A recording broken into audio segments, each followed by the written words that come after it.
Most of what I do these days is talk about masculinity. Masculinity is on significant decline. Dudes have lost their way.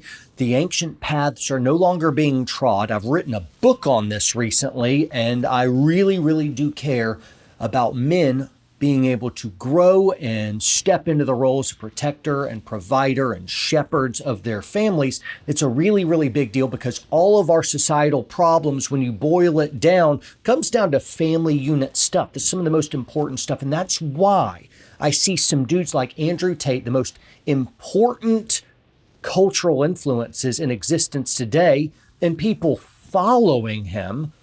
It is absolutely amazing to me that people don't realize this guy's a con artist. I cannot believe it, that even some folks on the conservative right have given him the right hand of fellowship. And maybe not per se right hand of fellowship, but tacitly to lend some credibility from Tucker Carlson to Andrew Tate seems incredible to me. Like, everyone's been there for years. I thought it was going to be there for years, and it certainly takes a mental toll on you. And I think jail is a different experience when you know you're innocent. When he sets up all these, I'm like, man, I would have been asking much different questions. And I'm not attacking Tucker here because I really like Tucker. From what I know, I don't know Tucker personally, but I really appreciate Tucker.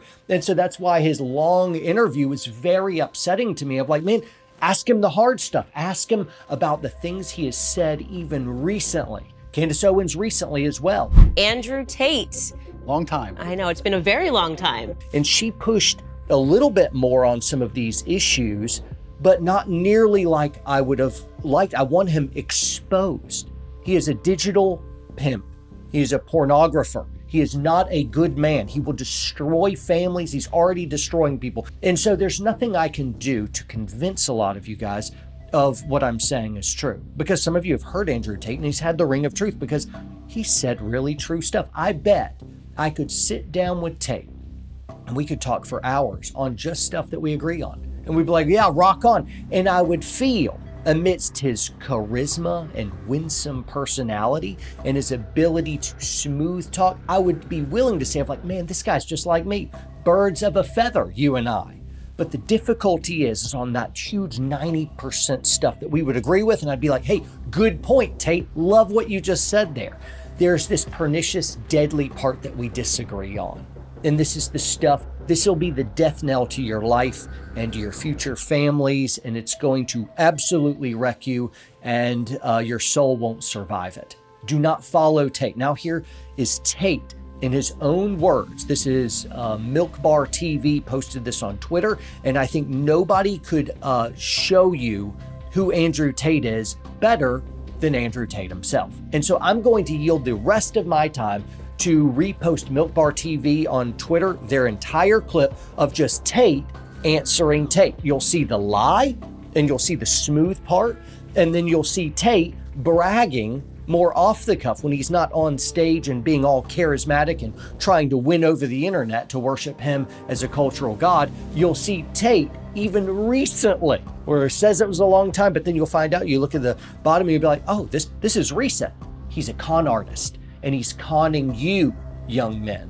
Don't fall for it. He is not your Messiah. There's only one Messiah that you should be putting hope in, and it's certainly not him. Here's Andrew Tate debunking Andrew Tate. First off, how long ago was your webcam business? Yeah, so I stopped having any involvement with it, I think 8 to 9 years ago. The last 2 to 3 years I've been making money on OnlyFans from its inception all the way up till now. I'm currently filming this during the COVID pandemic. You may be watching this later on, but right now during the pandemic.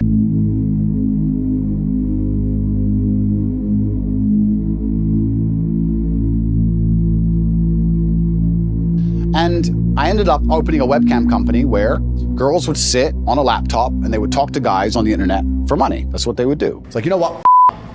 I'm taking over.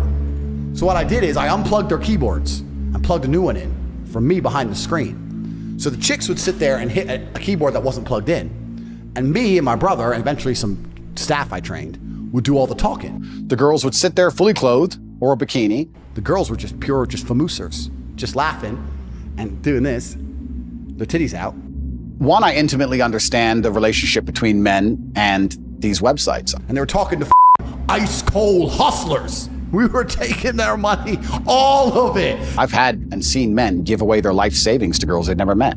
I've watched and I've seen it.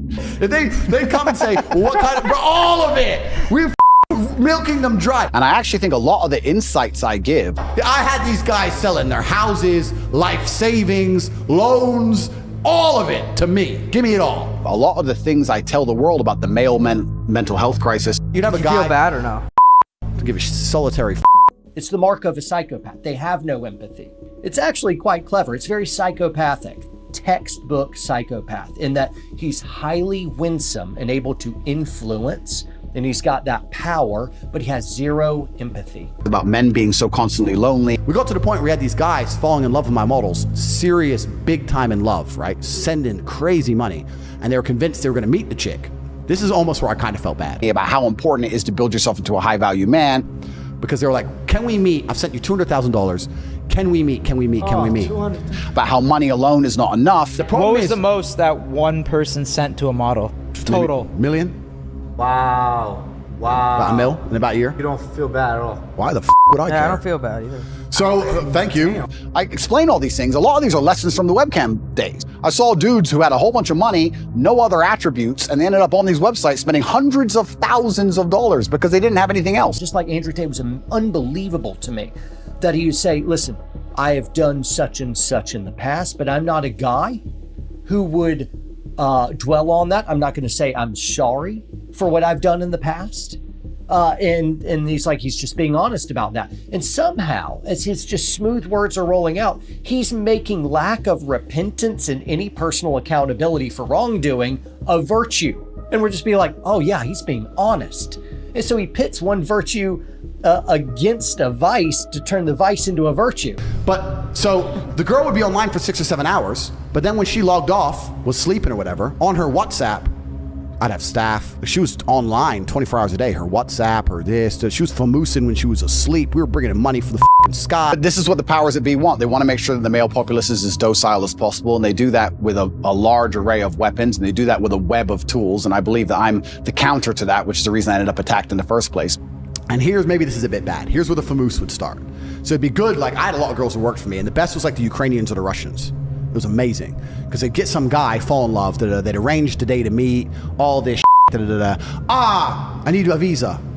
Okay, get a visa. I need money for a visa.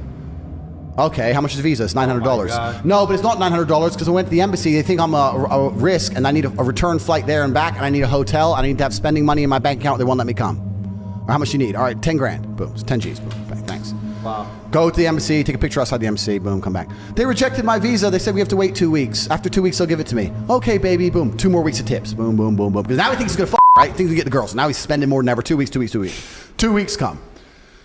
Some other problem. I think I can anticipate the question you're going to ask. How do I reconcile with the fact that I used to produce pornography or degree pornographic content? Now men are writing to you, like, how do I... And now men are trying to escape it. Yeah.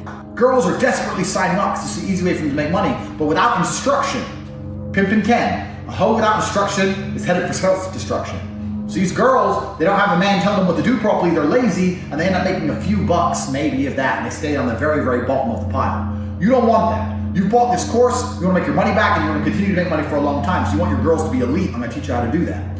Eventually, the girl, what she would do is she'd say, oh, I don't want to go embassy. She'd give a really lame excuse to try and provoke the man to get angry.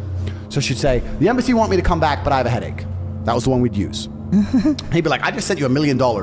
You promised you were going to come. You said you had to delay. Now you're saying you have a fucking headache and you won't go to your appointment. To make him mad on purpose, because that would annoy any man. And then, that's what we needed. We needed a little trigger. And we go, why are you being aggressive? I'm not being aggressive, but you're not serious, da-da-da. And then we'd say, but you know what? I really like you and I'm flying to the other side of the world by myself and now you're being aggressive and now I'm intimidated. And we'd flip it on him saying, well, now you're being scary. No, I'm not being scary, but you know, it's your appointment. You're supposed to go, yeah, but I feel sick and you don't even care. Female and flip it on him. Flip it on him. And he'd get furious because we were really good at playing sides. Poking him to the point where we go like, you're a scammer, you scam me, get really mad. I can't believe you think I was a scammer. I was gonna come, I went to the embassy, you're a liar. You should avoid, if you're a dishonest person, if you lie, if you're gonna deceive me, it doesn't matter if you're a man or a woman, I don't wanna have anything to do with you. The guy would get pissed off, right, and leave, stop tipping her, stop coming to her. But for these men, that's the only chick in the world, the only hot chick in the world who talks to him. Maybe it takes a week, maybe it takes 2 weeks, maybe it takes 3 weeks. He's in bed at night alone, looking at her old videos and pictures, watching her stream again from another account so she can't see it's him, sitting there going, maybe she was going to come. Maybe I just got too mad when she had a headache. Maybe I should have been a little bit more patient and she would have been my girlfriend. And 100% of the time, in less than 3 months, they'd be back with an apology, a brand new pile of money, and the cycle would repeat. We killed the game. Millions of dollars a week. And it was not just because I had beautiful girls. It's not because webcam is easy. It's because I am a genius. And I put together an apparatus of genius behind the avatar of beauty. And we conquered the internet. It's all massively hypocritical.